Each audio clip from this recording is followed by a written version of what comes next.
사무엘하 19장. 요압은 왕께서 압살롬 때문에 통곡하며 슬퍼하셨다는 소식을 들었습니다. 온 백성들에게도 그날의 승리가 슬픔으로 바뀌었습니다. 그날 군사들이 왕께서 그 아들 때문에 슬퍼하신다 하는 말을 들었던 것입니다. 그날 군사들은 싸움에서 패배한 군사들이 부끄러워 슬그머니 들어가듯 그렇게 성 안으로 들어갔습니다. 왕은 여전히 얼굴을 가리고 큰 소리로 울었습니다. 내 아들 압살롬아, 압살롬아, 내 아들아, 내 아들아. 그때 요압이 집으로 들어가 왕께 말했습니다. 오늘 왕께서는 왕의 모든 군사들을 수치스럽게 만들고 계십니다. 저들은 왕의 목숨과 왕의 아들, 딸들과 왕의 아내와 후궁들의 목숨을 구해주지 않았습니까? 왕이 이렇게 하시는 것은 왕께 반역한 사람들은 사랑하고 왕을 사랑하는 사람들은 미워하는 것입니다. 오늘 왕께서는 왕의 장군들과 군사들은 왕께 있으나 마나한 사람들이라는 것을 분명히 보여주셨습니다. 차라리 압살롬이 살아있고 우리 모두가 죽었다면 왕은 오히려 더 기뻐하셨을 것이라는 생각마저 듭니다. 그러니 이제 밖으로 나가 왕의 군사들에게 위로의 말씀을 해주십시오. 여호와를 두고 맹세하는데 왕이 밖으로 나가지 않으시면 밤이 오기 전에 왕 곁에 남아있을 군사가 한 명도 없을 것입니다. 그것은 왕이 어릴 적부터 지금까지 당한 모든 재앙보다 더 심한 환난이 될 것입니다. 그러자 왕이 일어나 성문에 자리를 잡고 앉았습니다. 군사들은 왕께서 성문에 앉아 계신다 하는 말을 듣고 모두 그 앞으로 나아갔습니다. 한편 이스라엘 사람들은 자기 집으로 도망쳤습니다. 온 이스라엘 지파들은 서로 의견들을 내며 말했습니다. 왕은 우리를 원수들의 손에서 구해내셨고 블레셋 사람들의 손에서도 구해내셨다. 그런데 지금은 압살롬 때문에 이 나라에서 도망치셨다. 그리고 우리가 기름 부어 우리를 다스리도록 세운 압살롬은 싸움터에서 죽어버렸다. 그러니 왕을 다시 모셔와야 할 텐데 왜 아무도 말이 없는가? 다윗 왕은 제사장 사독과 아비아달에게 사람을 보내 이렇게 전했습니다. 유다의 장로들에게 이스라엘에 두루 퍼진 이야기가 왕의 집에까지 미쳤는데 너희가 왕을 왕궁으로 모시는데 맨 나중이 되려느냐? 너희는 내 형제들이요 내 친족이다. 그런데 어떻게 너희가 왕을 다시 모시는데 맨 나중이 되겠느냐 하고 물으라. 그리고 아마사에게는 내가 내 친족이 아니냐. 내가 만약 지금부터 요압을 대신해 항상 내 군대의 사령관이 되지 않는다면 하나님께서 내게 심한 벌을 내리고 또 내리셔도 좋다 라고 전하여라. 다윗 왕은 온 유다 사람들의 마음을 되돌려 한 마음이 되게 했습니다. 그들은 왕께 말을 전했습니다.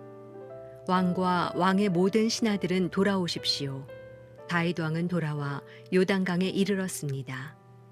그때 유다 사람들은 왕을 맞아 요단강을 건너게 하려고 이미 길갈에 와 있었습니다.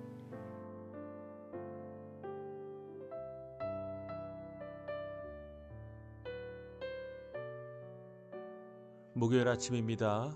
우리가 하루를 또 열면서 이 시간 함께 하나님 말씀 묵상하고 또 하루를 우리가 소망하면서 하나님 앞에 기도하는 시간 갖겠습니다.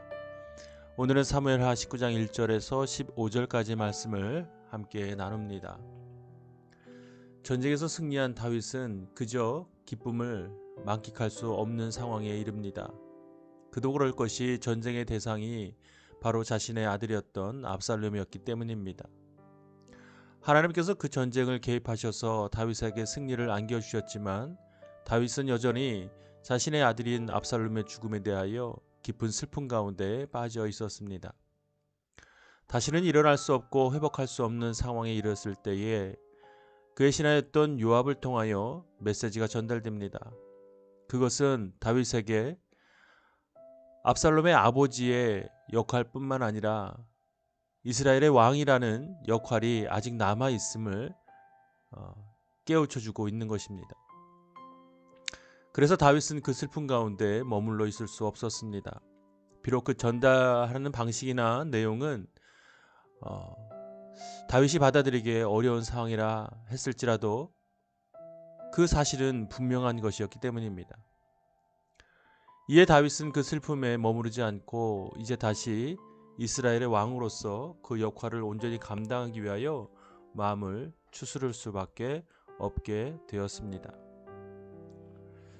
이러한 상황에서 보면 우리가 어떤 것을 깨달을 수 있겠습니까? 우리는 우리 삶에 당하는 어떤 슬픔이나 어려움 속에서 내가 가진 신앙과의 충돌이 생길 때가 있다는 것을 경험할 때가 있습니다. 즉, 우리의 신앙은 우리의 감정 속에 있는 슬픔까지도 다스리고 또 절제하고 또 컨트롤할 수 있는 그런 능력이 있다는 사실을 믿어야 합니다. 물론 우리가 갖는 슬픔을 억지로 억압하고 또 조절할 필요는 없을 것입니다. 그러나 그것을 넘어서는, 즉 다윗의 모습처럼 우리 삶에도 하나님께서 그리스도인이라는 그런 역할을 주셨음을 우리가 알고 믿고 또 깨닫는다면 우리의 감정보다 더 우리가 갖고 있는 믿음으로 반응해야 할 것입니다.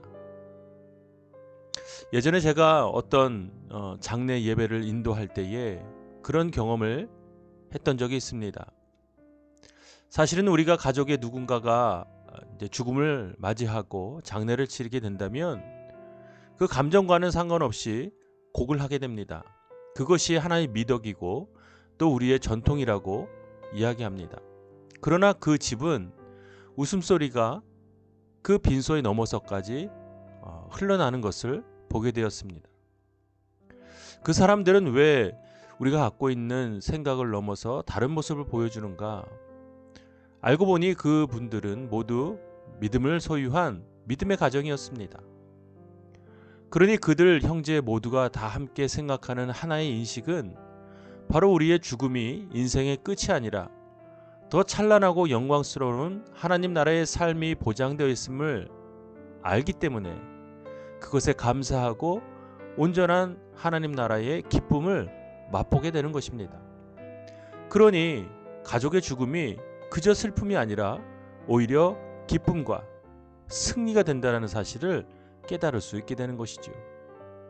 사랑하는 여러분, 우리 삶에 어려운 일이 있다 할지라도 우리의 감정보다 우리의 믿음으로 더 반응하고 그것을 이겨낸다면 우리 삶에 맡겨주신 그리스도의 역할을 우리는 온전히 감당할 수 있게 될 것입니다.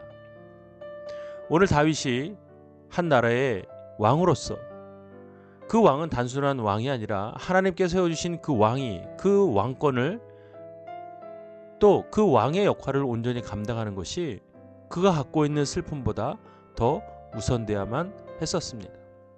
그것이 하나님이 기뻐하시는 모습이 아니겠습니까? 그러니 우리의 삶에서도 온전히 우리에게 맡겨주신 믿음의 삶, 그리스도인의 삶, 우리의 역할과 우리의 신분, 그 모두한 영광스러운 것들이 우리 삶에 겪는 어려움과 슬픔과 모든 감정을 다 다스리고 통치하는 그런 은혜의 삶이 되기를 주님의 이름으로 축복합니다. 특별히 사람과의 만남 속에서 우리가 겪게 되는 어려움 속에서 이러한 믿음의 반응을 하는 여러분이 되십시오. 그로 인해서 우리가 이 땅의 그리스도인으로서 하나님의 이름을 증거하고 영광 돌리는 그런 예배의 삶을 살아가게 될 줄로 믿습니다. 오늘 하루도 그런 하루가 되기를 주님의 이름으로 축복합니다. 이 시간 각자 주시는 말씀을 묵상하고 함께 기도하겠습니다.